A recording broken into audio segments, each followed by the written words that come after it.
Hi, everybody. Alexia and I welcome you to our podcast. And today is a very apropos subject.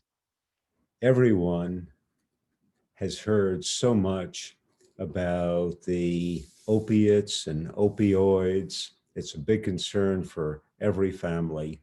Well, let's go to the history, and this will shed a lot of light on it.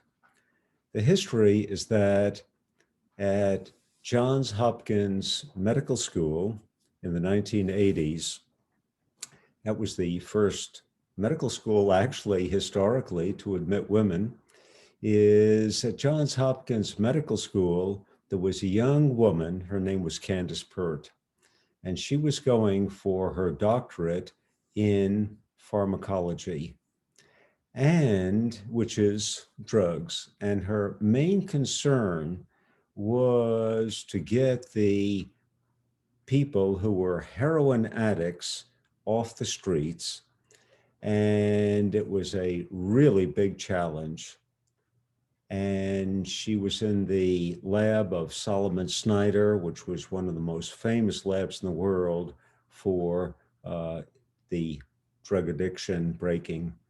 So she's all by herself one night, okay, and by special techniques, staining techniques, she noticed that our own brain has receptors for the opiates.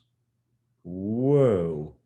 And in pharmacology, this is the central dogma. It's called lock and key.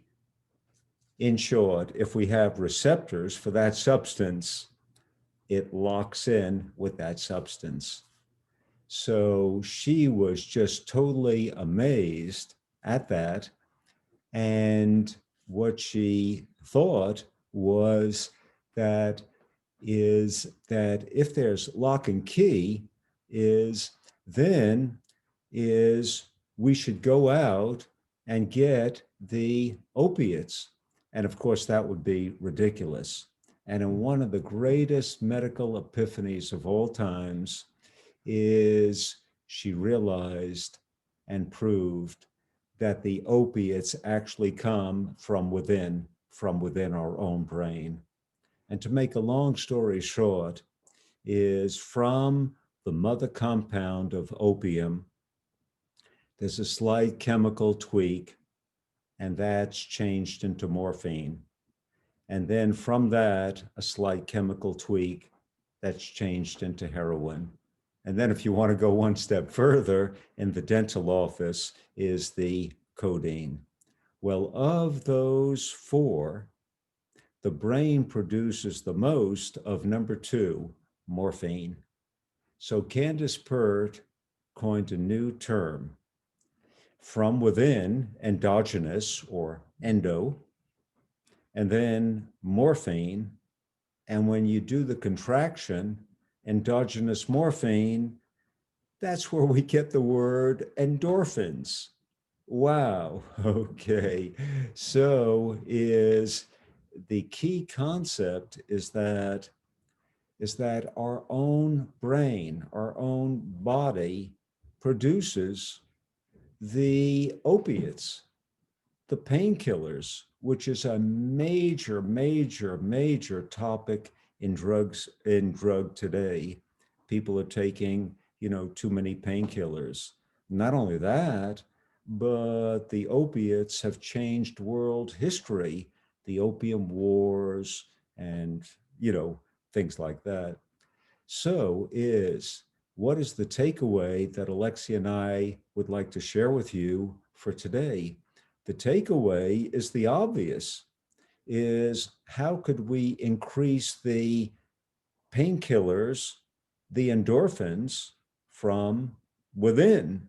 How can we turn on our brain to make more of them so that will give us less of a propensity for taking the opiates and the opioids from without, just the common sense approach?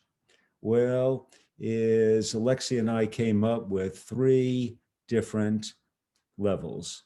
Number one is the highest levels of all are actually in pregnant women, 10 times the normal amounts.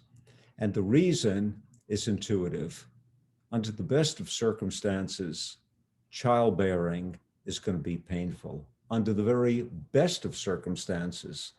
So Mother Nature, in all of her infinite wisdom, has flooded our bodies with the